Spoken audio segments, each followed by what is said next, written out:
So gusto lang nating malaman kung anong totoong nangyari dito, kung hindi mo ba naging selective ang pagpili ng mga beneficiaries. O kailangan pa bang magmakaawa si Congressman Olaso? Nagwawala na po, nagrarally na yung mga tao doon, nagmamakaawa para matuloy po yung payout. Kung qualified naman po sana, ang pakiusap ko naman sana, Secretary Rex, ay maging fair lang po tayo. Huwag naman kayo sasama sa politika, wala pa eleksyon. Mas Sir, no. politiko pa kayo kaysa sa amin. Itong sa mga balik loob program, balik probinsya, may bagong tawag na ho kayo. Pag-abot. Bagong pag-abot. So saan ho sila pwedeng lumapit sa ngayon, no? Siyempre, bago na yung pangalan.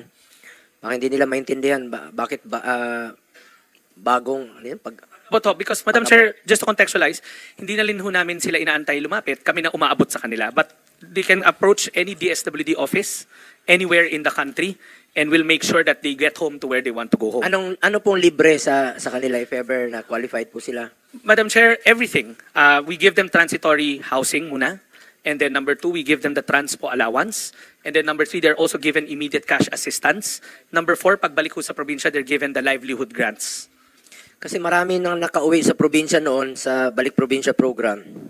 But check your regional offices po. Kung nabalikan na sila, nabigyan na ba sila ng livelihood. Kasi meron rin po mga nananawagan sa atin na hindi nga sila na-contact ng DSWD. Lalapitan lang ba nila ang mga regional offices ninyo? Madam Chair, yes. And for the information of the committee, yan ho yung mga nakabalik noon. 597 yung na-validate. 597 ho na accounts yan, of which 404 na ang na-validate and due for payout already. So, pag meron pa ho, they can come to our offices anywhere in the country, then we'll keep on tallying them. Ito ho kasi mga nakabalik noon during, from my understanding, even before, during the pandemic. So parehas lang yon. Parehas lang ho, Madam Chair. Parehas na tulong po ibibigay sa kanila. Same package ho. In fact, we adopted the original pay package of BP2 and added more to it. Sige po. Salamat po. Basta open po yung opisina nyo dito. Yes, Madam Chair. Second, maalala nyo po na merong JAO, Joint Administrative Order, na last year pa po ito na napag-usapan between offices po, no, under Malasakit Center. Part po kayo ng batas, DSWD, PhilHealth, PCSO at DOH, na pwede nilang lapitan para humingi sila ng tulong, di ba? Para mas mababawasan po ang babayaran sa kanilang pagpapa-hospital. Una-una, lalapit sila doon sa one-stop shop sa Malasakit Center. Babawasan po ng PhilHealth sa hospital billing, tutulong po ang DOH, at tutulong rin po ang PCSO. At finally po, doon sa JAO na pinag-usapan, ay pwede yung tumulong dapat ang DSWD sa medical assistance program. Kasi ngayon po, di ba, pamasahe lang po ang tinutulong ninyo or financial assistance. So malaking tulong po ito sa mga kababayan nating mahihirap, mga pasyente, na hindi na nila kailangan magmakaawa, humingi ng tulong sa iba't ibang ahensya ng gobyerno pa. Since itong JAO na to, it will allow you to help through medical assistance, no, sa mga pasyente. Kumusta na po ito at nagsang-ayon naman po kayo rito, Mr. Secretary, na makakatulong po ito sa kanila. Aside sa pamasahe, mas mabawasan ang kanilang babayaran sa hospital billing. Yes, Madam Chair. In fact, we are already in receipt of the amended JAO last week from DOH. It's right here now. It's due for legal review lang sa department namin, but I assure you we'll sign it in the soonest possible time. Kakatanggap lang ho namin late last week from the Department of Health. That will contain everything that we want from it, na pwede na hugo mag-issue ng guarantee letter ang DSWD on top of the other agencies what they're giving.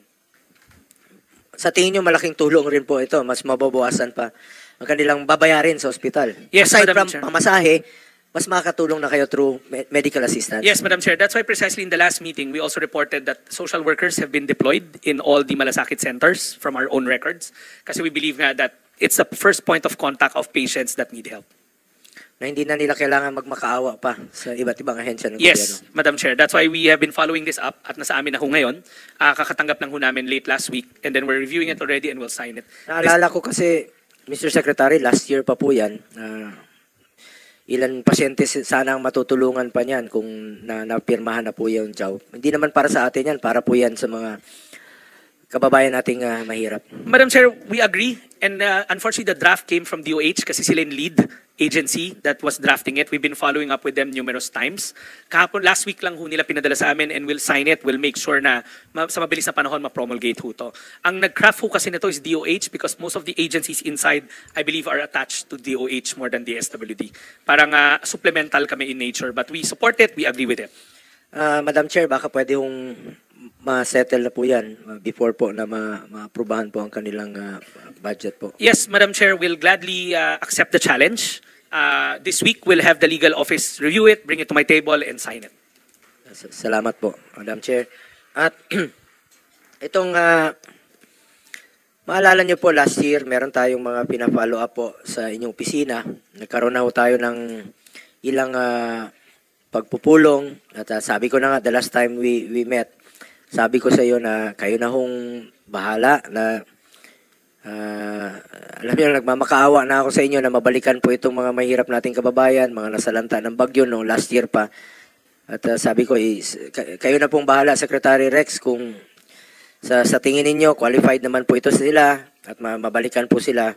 Ano ba naman yung 3,000 na wag na ho natin silang pahirapan pa. Yun lang naman po ang pakiusap ko sa kanila, sa inyo. Sa ahensya,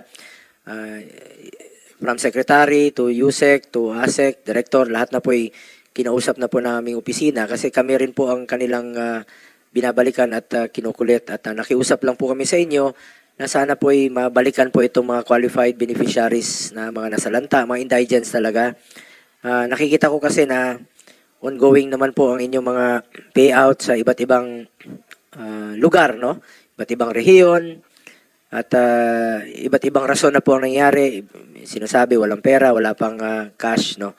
Hindi naman namin alam kung ano talaga yung totoong nangyayari, kung kulang talaga sa cash o ano ba, sino bang inyong priority sa pagbabayad po o pagpe-payout. Ako naman dito for the end time ay nakikiusap po para sa ating mga kababayang mahirap. Kung qualified naman po, ibalik po natin sa kanila yung pera nila, pera po ng taong bayan. Kaya nga po tinawag na AIX, Assistance to in crisis situation. Ibig sabihin, naghihirap po ito. Hindi naman pipila yan ng napakahaba, hindi po magpapainit at magpapaulan yan kung hindi naman po nila kailangan yung tulong. So, sobra-sobra naman po siguro ang pondo ng DSWD sa ngayon. Kahit na nasa Oktubre na ho tayo, andyan dyan naman po yung mga iba't ibang programa ninyo. Pakiusap ko naman sa inyo noon pa na hindi po maging selective. Sabi ko nga, pera po ng taong bayan niya. Pakiusap ko lang po muli for the end time na ibalik po natin sa kanila, Mr. Secretary. Madam Chair, I assure the committee that wala hong selective. Dumadaan ho yan lahat sa lente ng social worker natin. Sa katunayan yung mga referral na ho yun, ongoing ho tayo, patapos na nga ho. We've already appraised the office of Senator Go.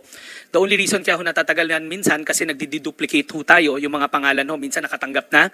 Kasi hindi naman ho ibig sabihin na pagka nandun sila sa listahan, kagad qualified, tinitignan ho na buti ng ating mga social worker ho yan. Basta ang assurance ho natin, tatapusin ho to sa madaling panahon. We've already settled a lot of them. Binalik lang ho namin yung ibang listahan sa mga LGU na nag-refer kasi may mga iba doon na payout na namin, yung mga individual at meron tayong lockout period. So sinisigurado lang natin na oo, tutulungan ho natin pero sisiguraduhin rin ho natin na sumusunod tayo sa alituntunin ng departamento pagdating sa mga deduplication para hindi na dodoble. Kaya sabi ko, nasa inyo na po ang validation. Sana hindi umabot ng isang taon ang pagbabalidate po dito sa mga listahan. More than 1 year na po, 2023 budget hearing po yun para sa 2024. Nalala ko, dito rin po sa Senado. Dumating na tayo sa plenaryo. Ngayon po, nandito na tayo sa budget hearing ng 2025 budget. Baka kukulangin pa yung pamasahe nila sa follow up po sa inyong mga opisina. At Secretary Rex, narinig niyo ba yung nangyari sa Zamboanga? Nabasa ko lang po sa Facebook, no? Video showing isang congressman na lumuhod po begging sa regional director ng DSWD sa Region 9 na matuloy po ang kanyang payout. Isang kongresista rin po ito. Nandito yata siya. Nandito ba siya? Ayun, sabi niya, ipaparating raw niya sa komite ang kanyang reklamo, no? So gusto lang nating malaman kung anong totoong nangyari dito, kung hindi mo ba naging selective ang pagpili ng mga beneficiaries. O kailangan pa bang magmakaawa si Congressman Olaso para mabayaran po ang payout, scheduled payout nagwawala na po, nagrarally na yung mga tao doon, nagmamakaawa para matuloy po yung payout. Kung qualified naman po sana, ang pakiusap ko naman sana, Secretary Rex, ay maging fair lang po tayo. Sinabi niyo na po na hindi po kayo magiging selective dito sa pag-identify ng beneficiaries. Bakit po na hindi natuloy po ito at na-hold nga, ika nga. I am sure hindi lang po ito nangyayari sa Zamboanga. Mas marami pa pong lugar na nangyayari rin po ito na hindi natutuloy yung payout. Ano ho ba ang totoong rason dito kung hindi ho ba naging selective ang inyong opisina sa pagpili? Kung bakit kailangan pang magmakaawa ng isang kongresista para matuloy po yung payout sa mga intended indigent beneficiaries? Madam Chair, una po sa lahat, hindi ho naging selective ang departamento natin. Ang mga social worker ho natin ang sumusuri niyan. Pagka nagbigay ho ang kongresista o ang kahit na sinong partner na ng referral list, binevet ho natin mabuti yon. Lahat ho naman maraming nagre-refer. That time, si Congressman Olaso submitted the list and a couple of days before his supposed payout, sinabi na ho namin sa kanya na hindi pa ho kami ready mag-payout at hindi pa ho tapos yung pagsusuri ng listahan na yon. We have to be careful. But we also assured him, at alam niya ho yon, we assured him na hindi magaganap yung payout na yon pero hindi ibig sabihin na hindi magpe-payout. Tinatapos lang ho natin yung pagsusuri at pag-vet ng listahan. That's our conversation with him and he even acknowledged that. Kaya nga sinabi namin, wala naman hong nakaschedule na payout that day. Actually, he's here together with Mayor Beng Climaco. They're all here to complain. At saka hindi naman alam naman natin na hindi lang ang kauna-unahang pagkakataon na nangyari yan. Marami ring nahinto ng payout sa Surigao del Norte. Nangyari na rin yan sa North Cotabato. Marami na talagang ginagawang ganyan ang DSWD. Huwag naman kayo sasama sa politika. Wala pa eleksyon. Mas politiko pa kayo kesa sa amin. Madam Chair, Umani naman ito ng iba't ibang reaksyon mula sa ating mga netizens. Ayon kay Joel Beleno, puro talaga buhaya, sila-sila lang ang nakikinabang. Kawawa ang sambayan ng Pilipino. Pahayag naman ni Jigo Sinto, magaling sila magsalita sa media pero sa actual, malupit ang DSWD. Pagkaibigan ka dyan madali lang pero yung wala magtiis ka dyan. At ito naman ang saloobin mula sa ating kababayan na si Jigs Bigayan, napakasinungaling nitong si Rex Gatchalian. Tama si Bongo, bilog ang mundo, darating ang araw na babalik sa'yo ang maling ginagawa mo. Mga kababayan, feel free to comment below para maglabas ng saloobin sa balitang ito.